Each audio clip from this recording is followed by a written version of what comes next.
What you need before you start. On Friday, in our English class, Miss Taylor begins with a question that makes everyone think. She says, "Do you remember when you first decided to learn English? What made you want to start?" The room is quiet for a moment, but then I raise my hand. I don't usually talk much in class, but this question feels personal. I remember the moment, I say.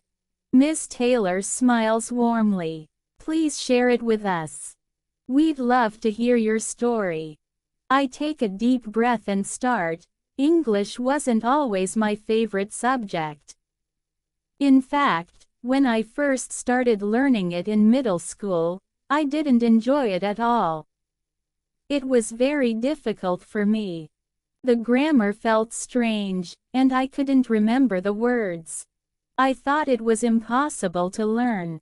I studied because I had to, but I didn't like it. Miss Taylor nods. That's how many students feel at first.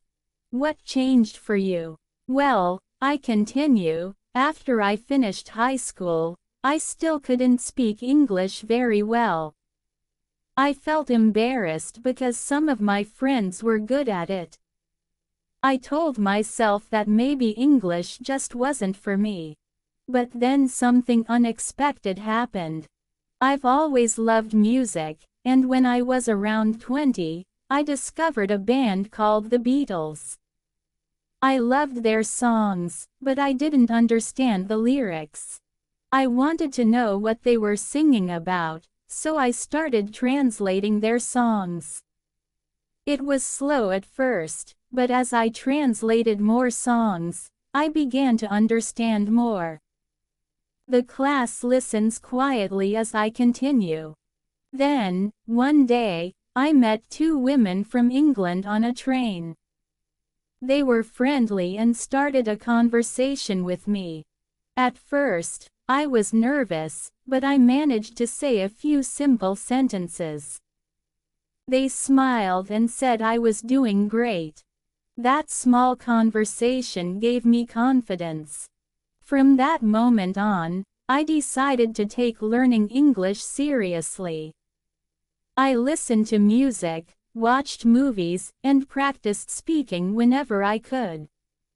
Over time, I got better. Miss Taylor claps lightly. That's a wonderful story. It shows how important motivation is.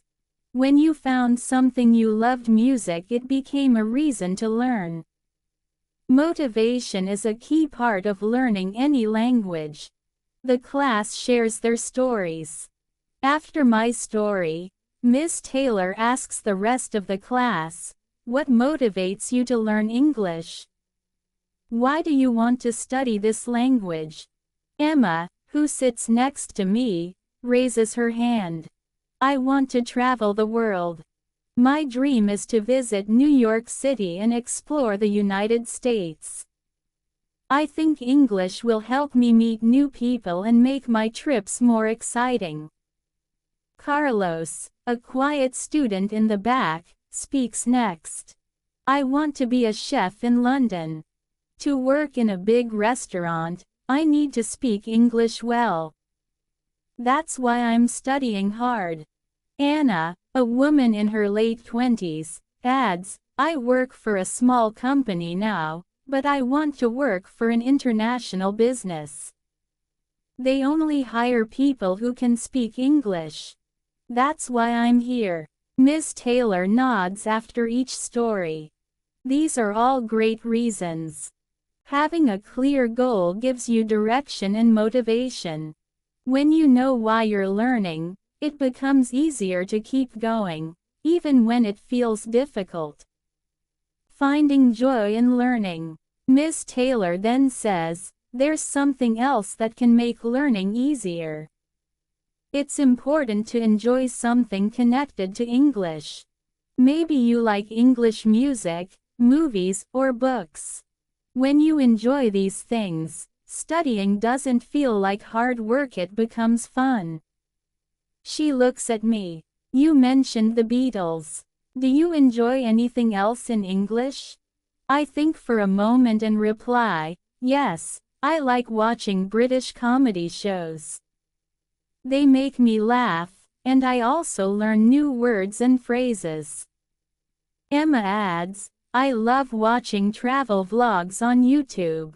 The hosts speak English, and I learn about new places while practicing listening. Carlos says, I enjoy cooking shows in English.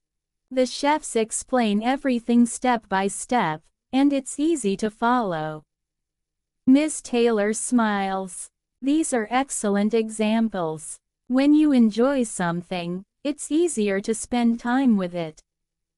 And the more time you spend with English, the better you get. Steps to improve. To help us even more, Ms. Taylor writes on the board. First, set a clear goal. Second, find something you enjoy. Third, practice every day, even if it's only 15 minutes. For example, she says, if your goal is to speak English fluently, start with small steps. Learn a few new words each day. Watch one short video or listen to one song in English. Over time, these small efforts add up. She also shares some practical tips. 1. Make a routine. Pick a time each day to practice. 2. Use technology. Apps, videos, and podcasts can make learning fun. 3. Don't be afraid to make mistakes. Mistakes are part of learning. A weekend of English.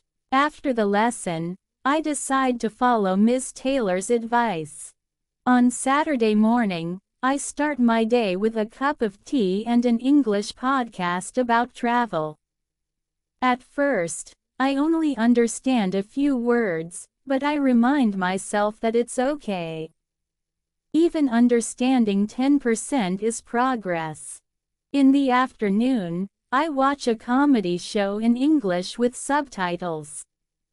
I laugh a lot and learn new words like hilarious and awkward.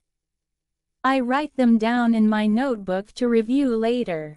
That evening, my school's football team has a match against another school. It's a close game, but we win 3-2. After the match, we go to a small cafe to celebrate. I sit with my teammates, and we talk about our goals and dreams. One of them, Mark, says he wants to study in Canada. He's practicing English for his future studies. I tell him about the tips from Ms. Taylor, and we promise to help each other practice. Looking forward. As I walk home that night, I think about my journey with English. It started as something difficult and frustrating, but now it's becoming a part of my daily life. I feel motivated to keep going, not just because I need English, but because I enjoy it. Learning English is no longer just a goal, it's an adventure.